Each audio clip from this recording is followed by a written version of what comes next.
बकवास है और इनको जवाब नहीं दे पाता सत्तारूढ़ पार्टी, इसीलिए सब अनपढ़ गंवा रहे। कोई बीए पास कोई नहीं है। मुख्यमंत्री से मैंने लिख लूढ़ा पढ़ पत्थर, अनपढ़ लोग हैं इन लोग। मैं आईना दिखाऊं कि सदन में नहीं पहुंचे हो तो सड़क पे पहुंचो, 1 महीना में आर पार की लड़ाई होगी।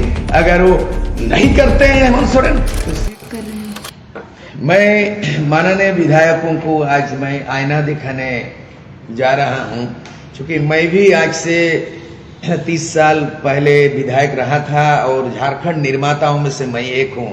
युवाओं का जो आवाज है अभी कोयलांचल से शुरू हुआ, कोल्हान तक पहुंच गया, अभी रांची राजधानी भी आ रहा है। कल से आवाज गूंजेगी सदन में और सड़क में भी हल्ला मचेगा। इस बीच में आज मैं ये संदेश देना चाहता हूं कि ये झारखंड कैसा झारखंड बन गया, झारखंड क्यों बना, किसके लिए बना। झारखंड बना भारत का संविधान के आर्टिकल 3 में है, the creation of new state, नया राज्य का गठन हो सकेगा। भारत का संविधान के अनुच्छेद 3 में प्रावधान नहीं होता तो राज नहीं बनता। पूरे देश में राज बना तो बाकी जगह में जो राज बना वैसा झारखंड राज नहीं बना। और सौभाग्य से जो है झारखंड राज बना तो 15 नवंबर बहुत ऐतिहासिक दिन है। 15 नवंबर मतलब बिरसा मुंडा का जयंती है, तो भगवान बिरसा मुंडा को आदर्श पुरुष मान लिया तो उनकी लड़ाई उलगुलान से सीएनटी एक्ट बन गया। छोटनागपुर टेनेंसी एक्ट का मतलब है कि आदिवासियों का जल जंगल जमीन का अधिकार, जो आज अधिकार मिल नहीं रहा है, तो एक हो गया। उनकी लड़ाई का कानून बना, ब्रिटिशों ने बनाया, लागू नहीं हुआ, अक्षर से लागू नहीं हुआ। दूसरा, बिरसा मुंडा का इस राज्य में जिसको आपने आदर्श माना, तो बिरसा मुंडा में क्या इंग्लिश में बोलता था क्या? बिरसा मुंडा की मातृभाषा हिंदी था क्या? या भोजपुरी भी था या उड़िया बंगला था? नहीं, बिरसा मुंडा का मातृभाषा था, मातृभूमि के लिए लड़ाई लड़ा था, जो लड़ाई लड़के अंग्रेजों ने कबूल किया और छोटनागपुर टेनेंसी एक्ट 1908 कानून बना जो जमीन का रक्षा हो। आज जमीन का रक्षा झारखंड में नहीं हो रहा है। दूसरी बात है, उनकी भाषा कहाँ है? स्कूल से लेके कॉलेज, विद्यालय से विश्वविद्यालय, कहीं बिरसा मुंडा का उनकी आवाज का उनकी मातृभाषा में नहीं है। बड़ा दुर्भाग्य की बात है। दूसरी बात है, जब राज बनेगा तो विधानसभा में कैसे बोलेगा?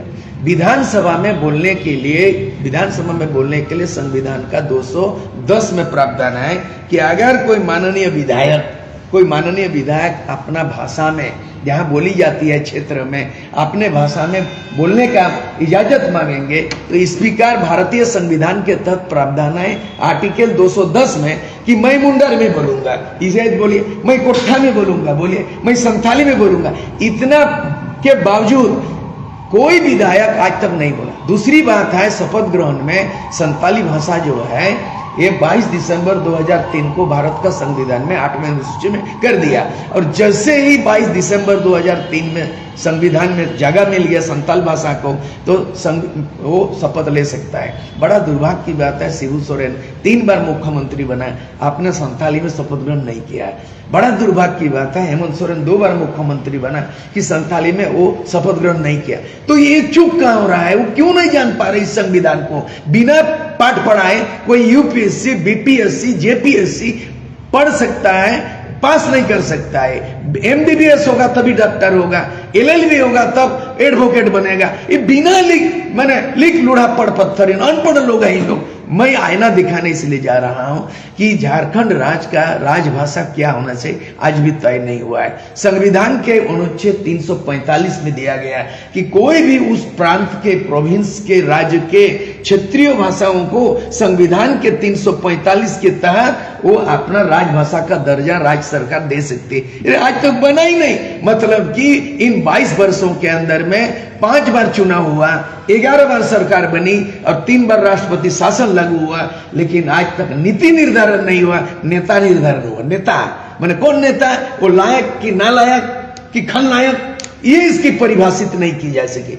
इसीलिए हम ये कहना चाहते हैं कि 25 फरवरी से लेकर के 25 मार्च तक 1 महीना बहुत ही इंपॉर्टेंट, बहुत ही उसकी महत्वपूर्ण है। अगर इस 1 महीना के अंदर में हेमंत सोरेन नीति निर्धारण करने में चूक जाते हैं तो इनकी सरकार जाना तय है। ये बोल रहा हूं संदेश। इसीलिए जिस तरह से वहां आंदोलन के दबाव में केवल भोजपुरी भाषा को हटा दिया गया बोकारो धनबाद से, ये केवल एक जिला का मामला नहीं है, पहले आप 9 भाषाओं को आप यहाँ का शिक्षा का माध्यम बनाओ, 9 भाषाओं को आप राजभाषा का दर्जा दे दो और 1932 के खतियान के आधार पर स्थानीय नीति बनाओ, फिर नियोजन नीति बनाओ। नियोजन नीति बना नहीं नौकरी कैसे दोगे? राजभाषा बना ही नहीं कैसे KG to PG पढ़ेगा? विधानसभा में रूलिंग बना ही नहीं, विधानसभा में विधायक लोग क्या बोलेंगे? मतलब कुल मिला के कुछ हो बना नहीं।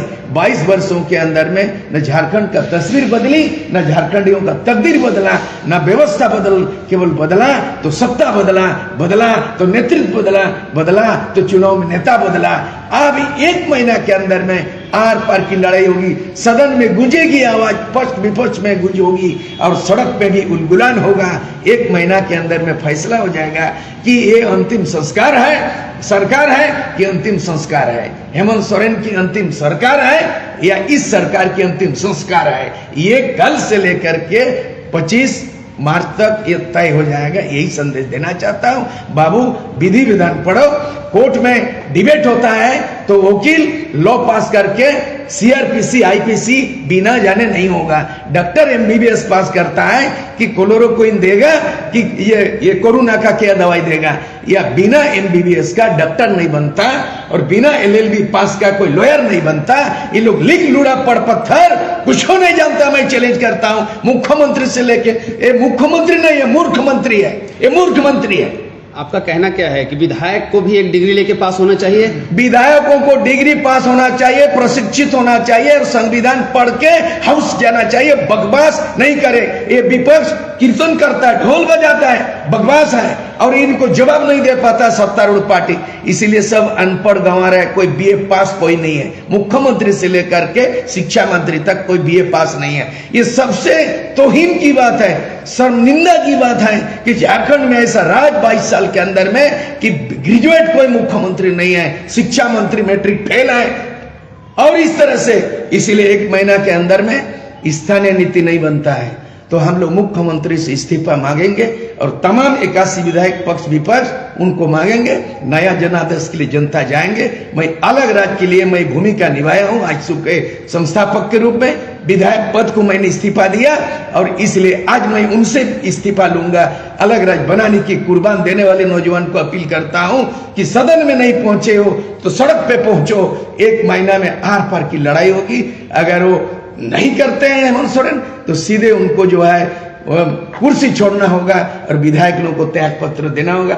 ये लड़ाई के लिए आज हम प्लान करते हैं जवाबदेही के साथ। मैं आज जो 86 से 89 3 साल में लड़ाई लड़के अलग राज्य बनाने का इतिहास रचा हूं और पुनः मैं ये 1 महीना चुकेगा तो बेसरा नहीं झुकेगा और फिर नौजवान की आवाज, धनबाद का आवाज आग लगी हुई है, रांची पहुंच चुका है और लगातार 1 महीना डूब पिटेंगे हम लोग।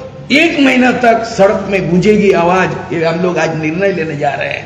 आज गीताश्री उरांव कांग्रेस से इस्तीफा दिया, शैलेंद्र महतो पूर्व सांसद BJP से इस्तीफा दिया, अमित महतो JMM से इस्तीफा दिया। ये तमाम लोगों का मीटिंग आज होने जा रहा है रांची में। रणनीति बनेगा, सदन में गूंजेगी विपक्ष के और उनके साथ और सड़क पे उलगुलान फिर होगा। ये कल के बाद मैंने कल से शुरू होगी। सर, कल से विधानसभा सत्र है और तमाम जो आंदोलनकारी है जो पिछले कुछ दिनों से धनबाद और बोकारो में छात्र छात्राएं सड़क पर उतरकर आंदोलन कर रहे थे, आज वो लोग पैदल रांची पहुंचे। उन लोगों का कहना है कि सरकार से हम लोग चावल मांगे थे और सरकार चखना दे दी। देखिए, एक चीज है, आपने क्या मांगे थे नहीं मांगे थे, एक चुटकुला टाइप का याद आ गया। मैं छात्र जीवन में बोला करता था कि सोना दिया सोनार को तो पायल बना दिया, दिल दिया यार को तो घायल बना दिया, झारखंड दिया हेमंत सोरेन को तो दूसरा बिहार बना दिया।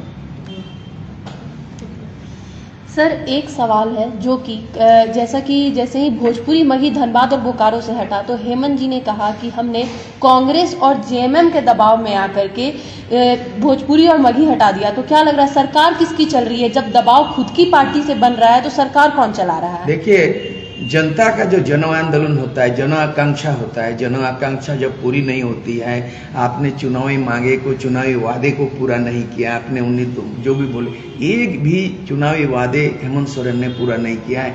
उनकी अंदरूनी गठबंधन की बात अलग है, दबाव है।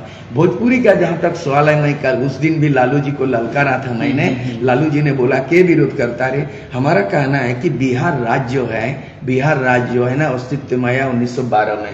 तो 1912 में क्या हुआ, राजभाषा हिंदी हो गया। मैं भी विधायक रहा, पूरे बिहार का भ्रमण किया, पूरे जिला भ्रमण किया हूँ। कहीं भी बिहार हिंदी बोली नहीं जाती, कहीं भोजपुरी, कहीं खड़ी बोली, कहीं मगही भाषा, कभी मैथिली भाषा। यानी बिहार के जो जिनको हम में गौरव है कि प्रथम राष्ट्रपति बिहार का डॉक्टर राजेंद्र प्रसाद राष्ट्रपति, प्रथम राष्ट्रपति बिहार से रिप्रेजेंट किया। IAS IPS बहुत हुए और केंद्र में भी रेल मंत्री से लेके मुख्यमंत्री बहुत बन रहा है। मेरा कहना है कि जब श्री कृष्ण सिंह पहला मुख्यमंत्री बने तो वहाँ की मातृभाषा भोजपुरी को क्यों 8 शेड्यूल में नहीं लाया, उनकी विफलता थी। 1977 में कर्पूरी ठाकुर मुख्यमंत्री बने, जेपी आंदोलन के बाद, जेपी आंदोलन में 74 में हुआ, 77 में सत्ता परिवर्तन हुआ, कर्पूरी ठाकुर जनता पार्टी के मुख्यमंत्री बने। तो वो माने ये भी कर्पूरी ठाकुर भी हिंदी नहीं बोलते थे मुख्यमंत्री के रूप में, और रबड़ी देवी कभी हिंदी बोले ही नहीं मुख्यमंत्री के रूप में। तो बात है कि जहाँ की मातृभाषा है, जहाँ की मातृभूमि बिहार है, और बिहार के बिहारी की भाषा को उन्होंने क्यों तरजीह दी है?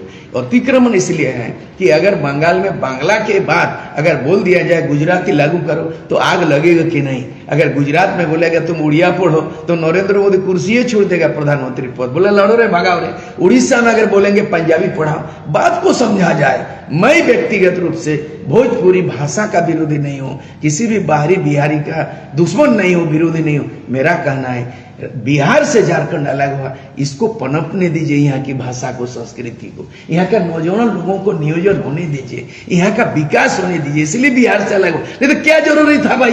बिहार इतना दिन बिहार था तो बिहार से अलग होना मैंने झारखंडी आदिवासी मूल का खतियानी असल राइट है। खतियान को इन्होंने जाति प्रमाण पत्र हटा दिया। खतियान बहुत जरूरी है और हम चाहते हैं कि अविभाजित बिहार में 1982 में उसमें लिखा था इस्तेहार नीति, उसमें नीति बना था कि जो भी जिला अंतर्गत जिसके पूर्वजों का नाम सर्वे में अंकित है उसको ही जिला स्तर में मूलवासी स्थानीय माना जाए। हम पुनः उस बात को प्रस्ताव देते हैं और साथ में यहाँ का भाषा संस्कृति को जोड़ देने से नियोजन नीति, स्थानीय नीति परिभाषित हो जाता है। इतना छोटा चीज जो निर्णय लेने में अक्षम है हेमंत सोरेन, अगर नहीं कर पाएंगे तो ये जाएगा, पूरा विदाई हो जाएगा, खोआ हो जाएगा, सुहा हो जाएगा। झारखंड मुक्ति मोर्चा नामो निशान नहीं रहेगा।